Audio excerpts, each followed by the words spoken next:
We're rallying the NAN community to help grow NAN by 500 new members in 2026.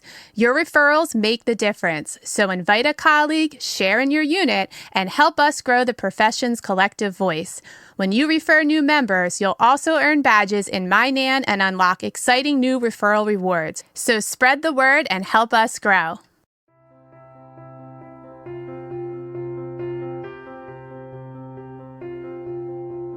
Hello, and welcome to NANNcast. I'm Jill, your host. When we talk about improving neonatal outcomes, we often focus on what happens inside the NICU.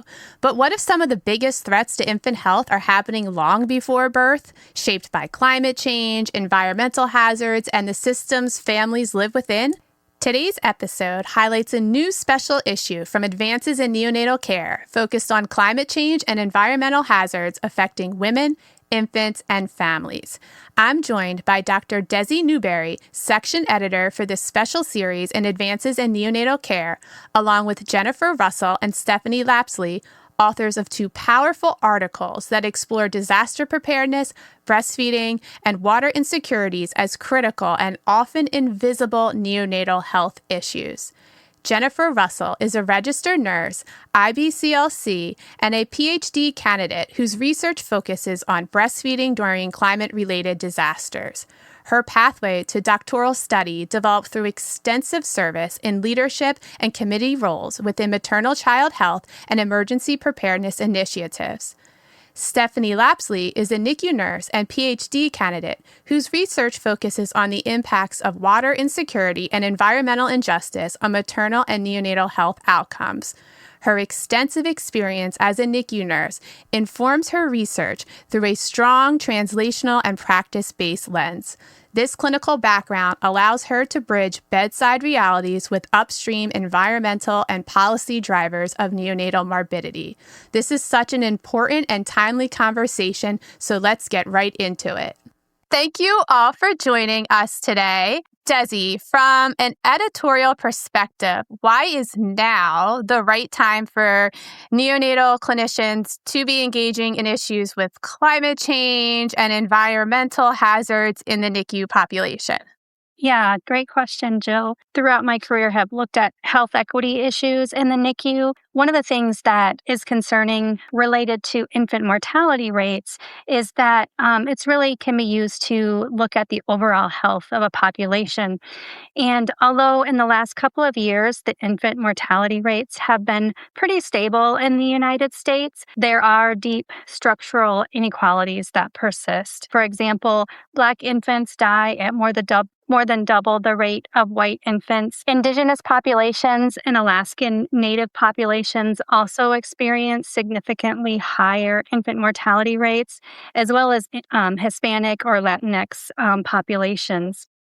There's many social drivers contributing to these inequalities in the infant mortality rate. Things like access to care, differential access to high quality care, chronic stress from racism, and then environmental issues.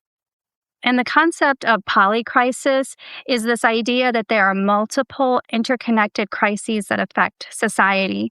So climate change, for example, things like rising temperatures and environmental hazards, so things like air pollution, water toxins, and household chemicals are two examples of crises that can really affect women and infants. And they are things that we just don't talk about every day. And these crises can really disproportionately affect communities of color and marginalized communities.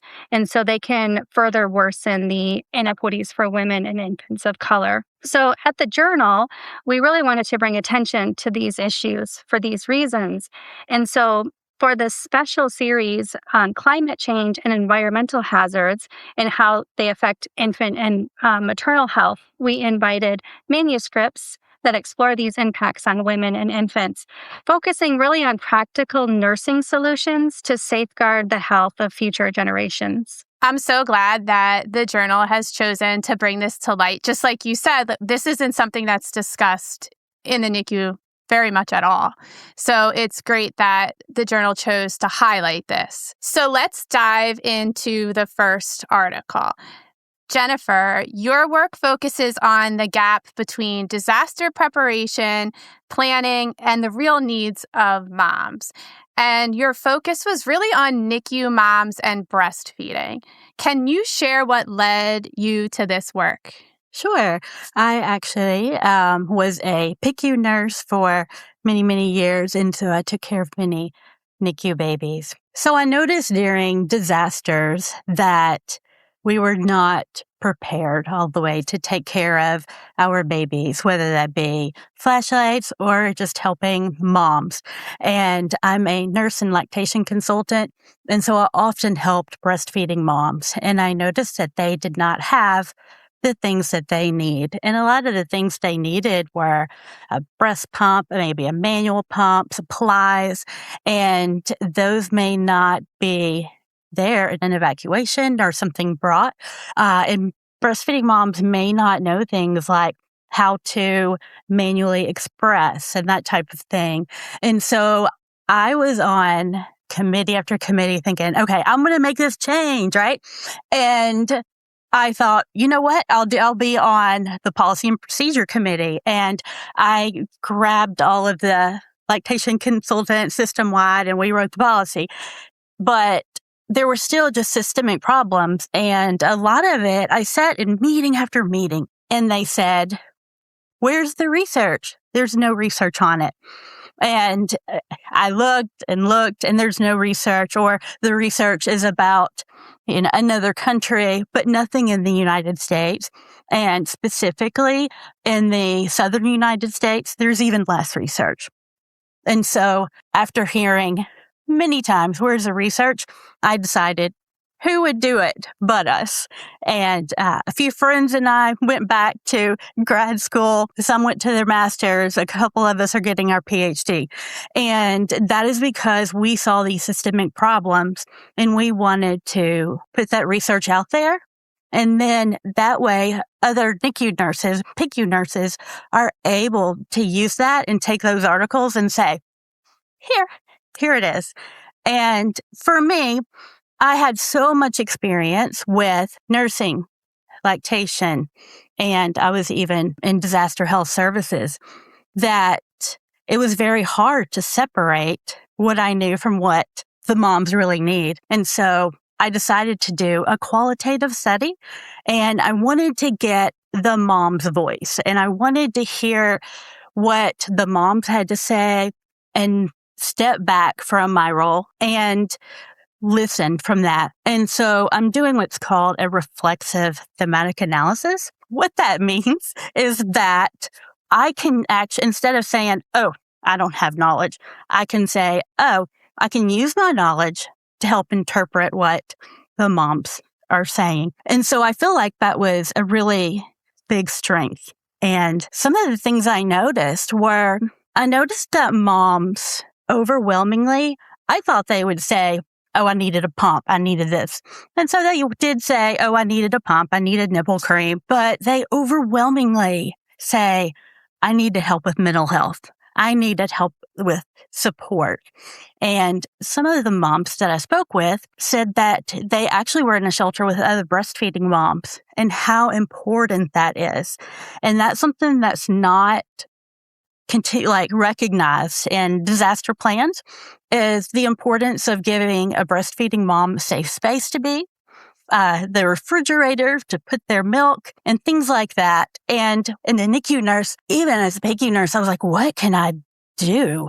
And so that ended up being on different committees and saying, hey, have you thought about needing a refrigerator? And a lot of emergency managers, when I've spoken with them, said that, oh, I thought formula was an acceptable substitute if mom's milk supply was dwindling. But the problem was we kept running out of formula.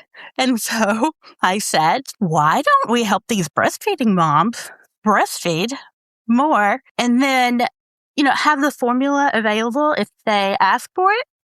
But that gave enough formula for the babies that were formula fed and then just as needed. And when I spoke with the emergency managers, they were like, that's amazing. And then I spoke with the NICU nurses that said, I didn't even think about my patients being an emergency. Emergency managers said that they didn't think that their clients breastfed. Well, one thing I've told them is that the CDC says 83% of babies have ever breastfed. And so I look at that, and then FEMA says that we need to account for 10% of our 100-person shelter. So 10 out of 100 people are infants and toddlers, and they need to plan for that. And so there was a big disconnect. If 83% of babies breastfeed, we have to plan for 10% of babies in a shelter. A breastfeeding mom, then there's a big disconnect. And so I've been able to work with emergency managers and some other agencies to work with their own community to see what their community's needs are, because that's what it is. And that's where NICU nurses can shine, is that they know the bedside. They're the ones directly there, and they can inform their hospitals, emergency management, even if they're out at the baseball field and just happen to meet somebody. And NICU nurses often do not realize how valuable they are. And bringing that narrative forward, because a lot of people will think, oh, well, there's hardly any patients in the NICU. And the NICU providers can say, I have breastfeeding moms at your shelter. And so, what are some other things in my article? I talked about resilience and gave a framework for resilience. And often resilience is spoken about, and it can be spoken about as bouncing back, that type of thing. Well, in a disaster, what are you bouncing back to? And so I define resilience using Comfort's model, thinking about resilience as a process that you go through that's impacted by your internal and your external environment. So what you know, and how you perceive it, and how your community is there for you. So in this framework, there's these gray areas, and that is where NICU nurses can shine, because the NICU nurses are at the bedside and they can interpret when you're like, what is mom thinking? Well, that's where the gray areas are. What are they thinking? Well, it includes the community. They know what the community is. They know what's going on. And so that impacts resilience and how they adapt their breastfeeding goals. And that, I think, is how you can use frameworks. A lot of times, a NICU nurse may have a mother that is in a shelter, and there's not a common language. And so a common language often used in shelters is CMIS, and that is communication, maintaining health, independence, safety support, self-determination, and transportation. And for the NICU nurse to be able to say, my mom needs these things, it creates a common language. And then that impacts breastfeeding. And so one thing I thought, as nurses, a lot of times we think, oh, breastfed, not breastfed, fed, not fed, right? And I decided, especially if I'm looking at mom's voice, it's not how much mom breastfed, it's did mom meet her breastfeeding goals? What were her breastfeeding goals before and after? Did they change? How did they change? Are you good with how they change or not so good? And so there's some different levels of adaptation and some examples that I think NICU nurses might be able to use. I am amazed by all of the work that you have done. It's impressive because I think when we think of disaster preparedness, we are very internal, and we think of that as like, what is happening in the unit if there's a disaster? Do we have the sleds? Do we have those aprons available that we stick the babies in? But we don't always think about outside of the NICU and those effects of the mom. And you had said in your article that often the community will tell you what they need if you're willing to listen.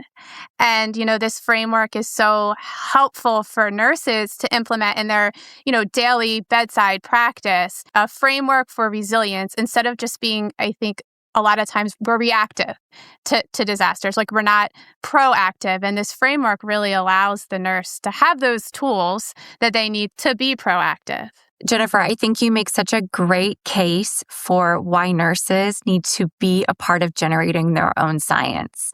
As voices in our community, as people who are able to speak to what our community needs in order to build resilience, I don't think there's people better equipped than nurses, and I'm a little bit partial. But I think nurses are able to assess situations and implement plans. We have a special set of skills for that, and your research is just such a great example of that. Yeah, thank you so much. I appreciate you saying that. Yet nurses really don't know what the impact they have. So a lot of times nurses, after nursing school, will say, oh, I don't use frameworks. I don't use nursing theory. And nurses actually use that every day. And so, this framework is one example of a way that nurses can use theory. And one of the things that make nursing a profession is that we have our own body of science. And so I decided to be a PhD because we need nurse scientists to be able to be that go-between between medicine and social. And nurses are perfect because nurses are able to holistically put those things together. And another reason nurses often will say, oh, I don't use frameworks for, at all. I did those in nursing school.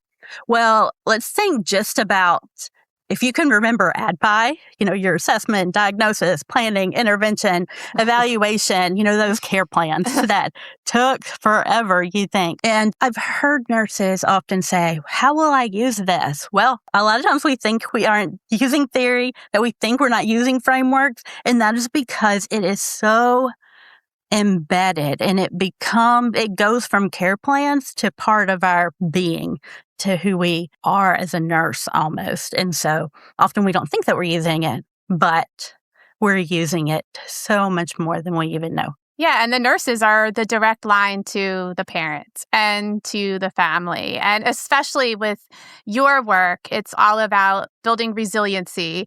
And I feel like nurses are resilient too. Look at you. You saw that there is this huge gap and this need, and you took all of your skills and said, I'm going to do that research. It's missing. I'm going to do it. And we need that spark, and we need those people that are passionate to continue that on and make these changes that's going to ultimately improve outcomes for all of our babies and our families. You mentioned in the article that you frame breastfeeding as both protective and fragile during climate-related events. How can we as nurses protect that? Well, first we need to think about, what is breast milk? What is breastfeeding? We know that it contains immune cells. It helps the immunity.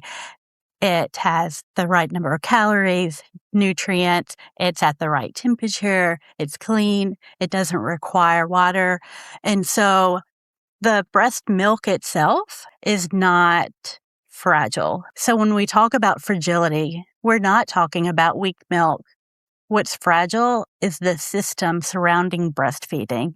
And breastfeeding is highly influenced by the environment, the physical proximity, how frequent is the mother able to remove the milk, assisting the mother with emotional regulation. So it's not the milk, it's the system. And so what can we do to change that system so that the mother can produce the milk? The NICU nurses protect breastfeeding by protecting the environment around the mother. And so by safeguarding the mom, by safeguarding pump access, privacy, emotional support, and the continuity during transfers, for example, if the NICU needs to evacuate or transfer the infant. And we can use language that protects confidence, and we can use language that is understood by disaster organizations and by system levels. And so we can bring infant feeding into conversations. And most importantly, we can respect the mom's dignity. And one of the things I talk about is about adaptation. And so we need to recognize that adaptation under stress, that's not failure. And the small actions that the nurse can make at the bedside can strengthen resilience in powerful ways by protecting that environment right there and how the nurse can advocate through the channels that they already have, whether it be social work or their manager. How can they advocate? And that manager can go to the hospital system, who can go to emergency managers to really strengthen resilience in some very powerful ways. Thank you for that. That's going to be really helpful to make sure that we as nurses are going to show up for families during a crisis. One thing that really stood out to me is how both articles highlight stressors that exist outside of the hospital, but how they can deeply influence what happens inside the NICU. So that's going to lead us to Stephanie's paper.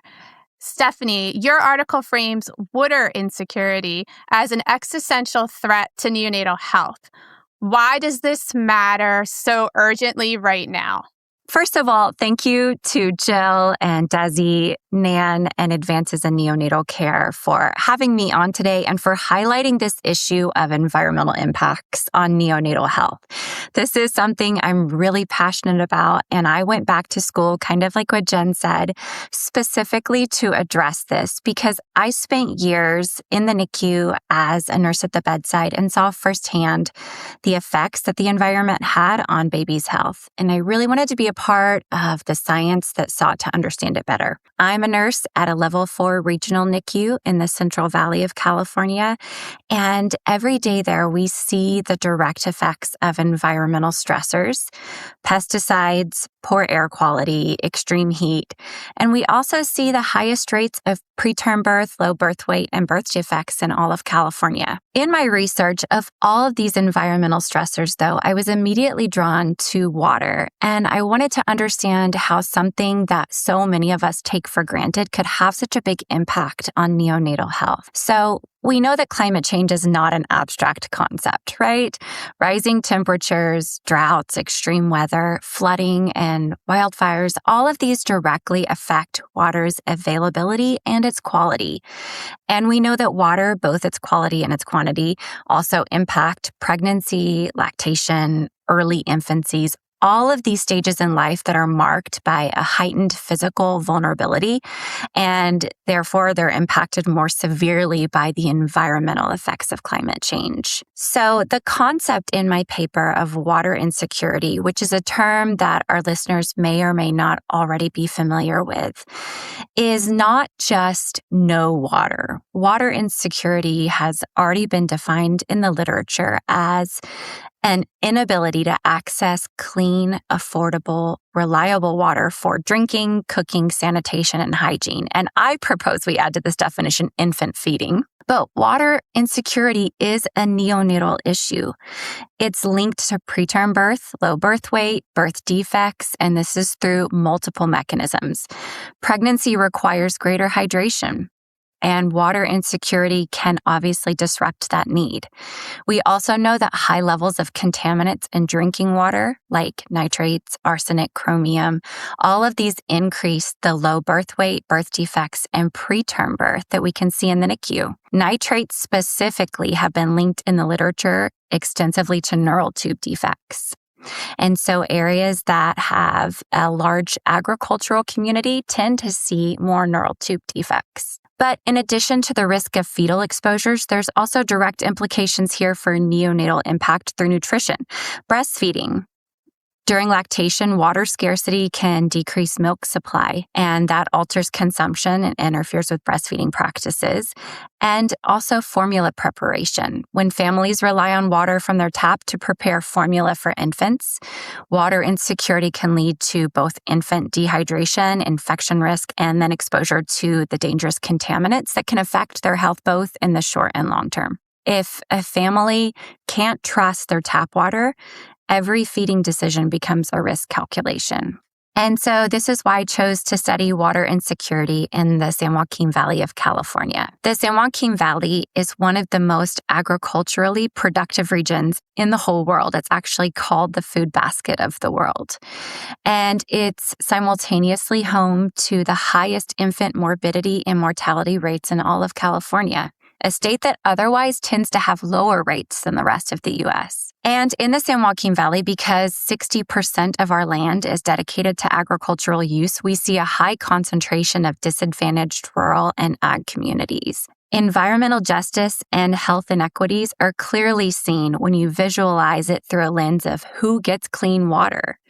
On average, 10% of the state's water goes to communities, and 90% of that is distributed through large community water systems that are highly regulated. But the other 10% is served by small community water systems and tens of thousands of rural homes who only get their water through domestic wells. The problem with this is that small community water systems face a lot of under-regulation and they lack funding and infrastructure. So this leads to a much higher rate of contaminants than the large regulated community water systems have in larger cities. And if the families rely, like my family does actually, on a private well for their water, those are not regulated in California at all. So it's up to the onus of the well owner to test their water and maintain their well to prevent contaminants in their drinking water. The groundwater that supplies these private wells and most community water systems frequently experiences contamination from agricultural nitrates, naturally occurring arsenic, and climate-driven drought that has diminished groundwater levels, that dries up our wells and increases the concentration of the contaminants in the drinking water. So in order to get safe water, many residents of these rural ag communities where I live, whose babies I see in my NICU, have to pay a double price for their water. They pay for utilities, for unsafe water they can't use, and then they pay for substitute water, usually in the form of bottled water that can be quite expensive for water that they actually are able to use for drinking and cooking and hopefully for formula preparation. And as Dr. Newberry mentioned earlier, there's really a key equity lens here. The literature shows us that communities of color are disproportionately affected by the environmental impacts of climate change. And environmental hazards worsen existing maternal-infant health inequities that we see in these rural and low-income communities. In the San Joaquin Valley, where I live, over 50% of the population and 92% are in the farm working communities are Latino.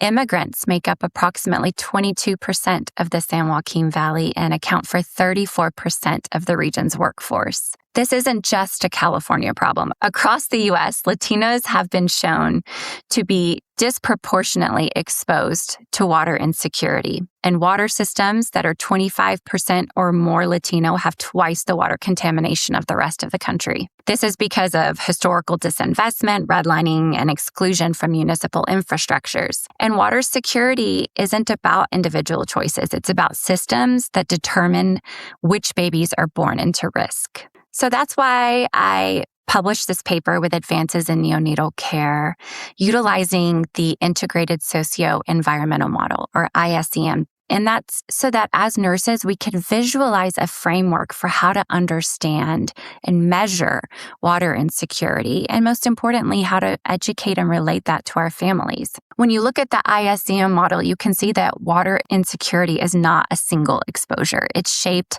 by policy, history, environment, social vulnerabilities, and available resources. Health, according to the ISEM model, is shaped by layered interacting forces, and people experience health through the environment, through their community and resources they have available to them. These risks can accumulate over time, even before birth. Why this matters for us as nurses is it helps us see, number one, where interventions are possible. 2, why education alone may not be enough. And 3, how upstream policy can really affect our bedside outcomes. As NICU nurses, we can help protect our babies from experiencing the negative effects of water insecurity by utilizing screening tools. The HWISE scale, or the Household Water Insecurity Experiences scale, was created by Dr. Sarah Young and her colleagues at Northwestern. And it's a simple scale that can be used by nurses at the bedside to quantify how families access water at home for their everyday needs. We can incorporate water access questions into a prenatal care, so we know how moms are going to be planning to feed their babies once they're born. all the way through our HRIF clinic follow-up visits. How are we caring for these babies once they go home from the NICU? We can incorporate how we think about water planning and consumption into our discharge planning in the NICU. We can educate our families on safe feeding practices, question about how they practice their own private well stewardship, and let them know about local filtration and free bottled water programs in their community. I know in my community, there's several nonprofits that will offer free water to families whose private wells test above a certain level for nitrates.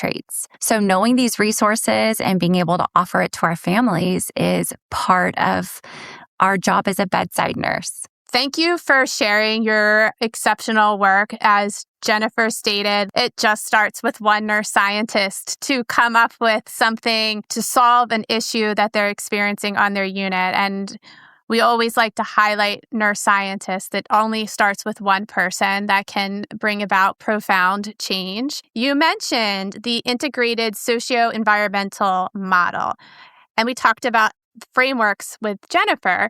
But for you, how is this model helpful for nurses in understanding where intervention is possible? And why isn't education alone enough as a nurse explaining to parents about water safety, water insecurity, but what other interventions can nurses be doing? I think as a nurse, when we're looking at education and interventions that are meaningful to a family, and Jennifer kind of spoke to this as well. Education and interventions at the level of the bedside are so important in nursing because they come from nursing experience and they come from listening to our communities.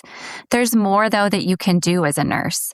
Screening for upstream risks can help prevent some of the really awful side effects of environmental exposures that we see at the bedside. So it's a whole picture, and that's really what ISEM is able to illustrate, is that if we can get involved before pregnancy even happens and let women in the community know about the health exposures that they might be living with, then we might be able to prevent some of these downstream effects that we see in the NICU before they even occur.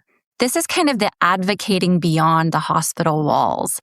And it's difficult as NICU nurses because we get so involved in what we see right in front of us. We get emotionally involved and physically involved in the 12 hours that we spend caring for this baby and sometimes just trying to keep them alive. But it's important to remember that advocacy and education can occur beyond that realm and can be really as big as you want it to be. You can get involved with policy, knowing that you as a nurse have a voice that is trusted and that you have the proximity towards the work that's meaningful in science and in policy. Sarah Busick from the Alliance of Nurses for Healthy Environments just came out with a really great article on recentering the role of the nurse in environmental health. And she calls for nursing advocacy to address the effects of climate change on maternal and neonatal care specifically.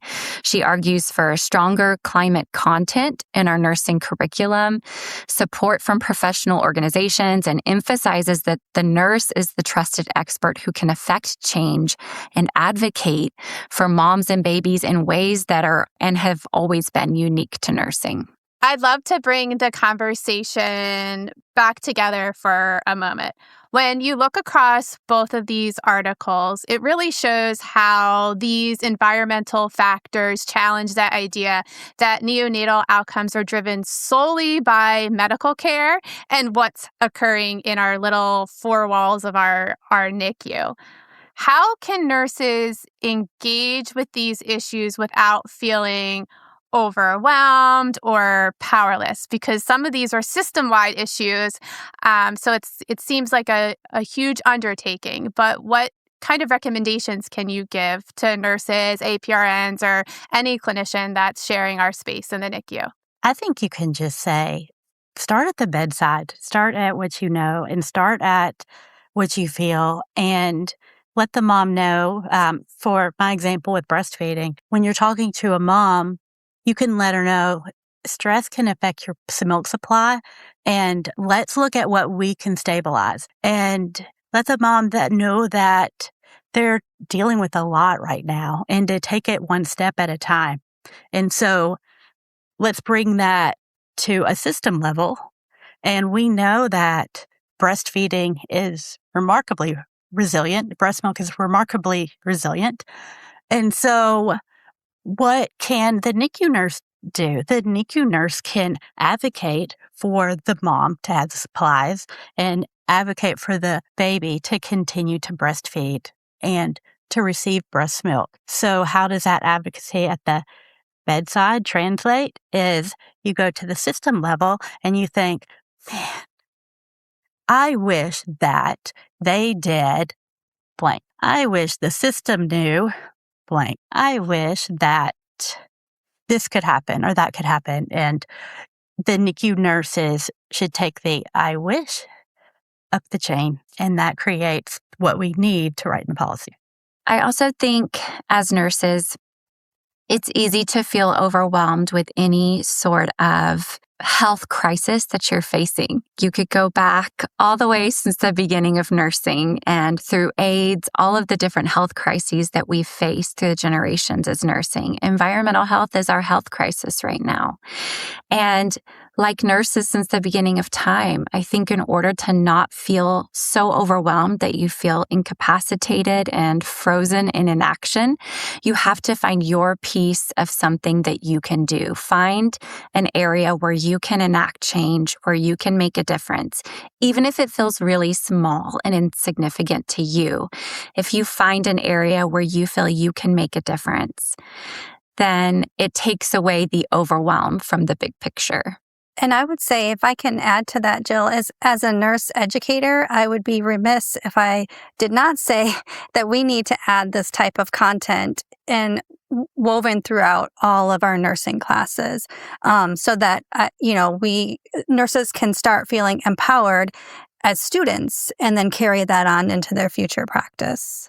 Listening to Jen and Stephanie talk about their work is just really inspiring to me to hear about how passionate they are related to these environmental topics and how they affect our infants and our families. And I have, obviously, because I'm the section editor for this special series, I have read their manuscripts, but even listening to them talk again today, I still feel like I learned something new and feel, even more inspired. But I love that they both found a problem in their communities where they live and sought out, answers to how to make a change. And then that can be translated to other communities. And so again, it's just really inspiring.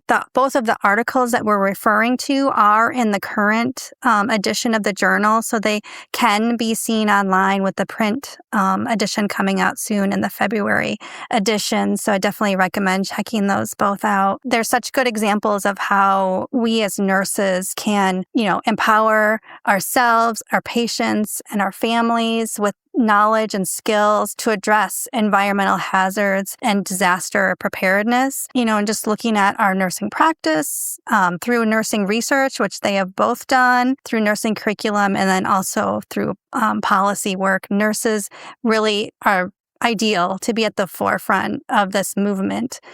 So anywhere from having a voice in different product selections in the NICU to providing that education to the families to help them work through these issues as well. Well, thank you, Jennifer, Stephanie, and Desi for joining us today and sharing your amazing work, and your passion speaks volumes, and the amount of impact that you're going to have on babies and their families is amazing. And I think this conversation also reminds us that environmental risks and climate-related challenges are maybe invisible in the NICU, but their effects are not. So I hope that this challenges everybody to think differently and, look for ways that they can improve neonatal outcomes in their unit and become advocates. So thank you. Make sure you never miss an episode of NANNcast by subscribing now. This podcast is made possible by listeners like you. Thanks for your support and letting us into your ears. Have a great day.